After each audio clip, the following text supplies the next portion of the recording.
I was the videographer for Kamala Harris.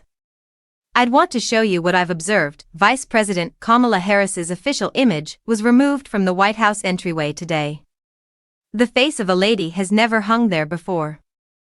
I'm concerned that history will forget this and erase her monumental accomplishment from the record as I leave the White House for the final time.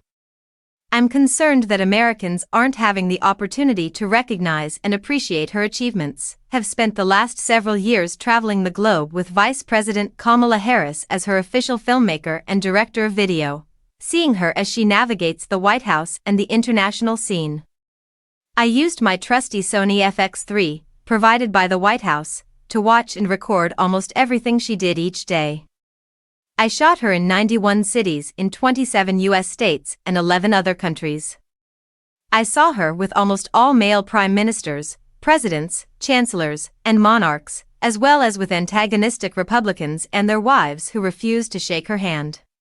I watched her with CEOs, physicians, doulas, bullied teens, proud grandparents, thrilled grandkids, and the spouses of international leaders. As she strolled across a platform with 70,000 eyes monitoring her every move, I saw her enchanting doubters in commanding rooms while taking into account the questions posed by reporters. When Thailand's top Buddhist monk, Somdet Frasankarat Sekamahasankaparineok, refused to shake her hand, I was there. This was a dream come true for me as a filmmaker, capturing history in motion and showcasing the first female employee. Even though I'm devastated that she lost the election and I was always furious about how racism and sexism made her life more difficult, I experienced something unexpected at work. I saw Harris's influence, and it started to transform me. The most fulfilling aspect of working for Kamala Harris was seeing a very capable and accomplished lady take charge of her own destiny under the most trying conditions. Regretfully, you didn't get to visit me often enough, even with my best attempts. Vice President Harris might say, "You look like the smartest person in your class," rather than calling a young girl attractive or remarking on her attire. "Let me hear you say, 'I am a leader,'" the vice president would ask, and even the youngest girls would respond.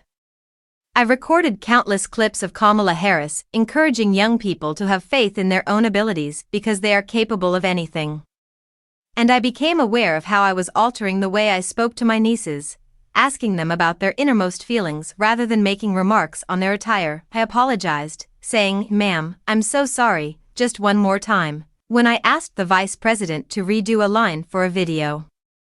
However, she interrupted me, adding, "Don't apologize for doing your job well."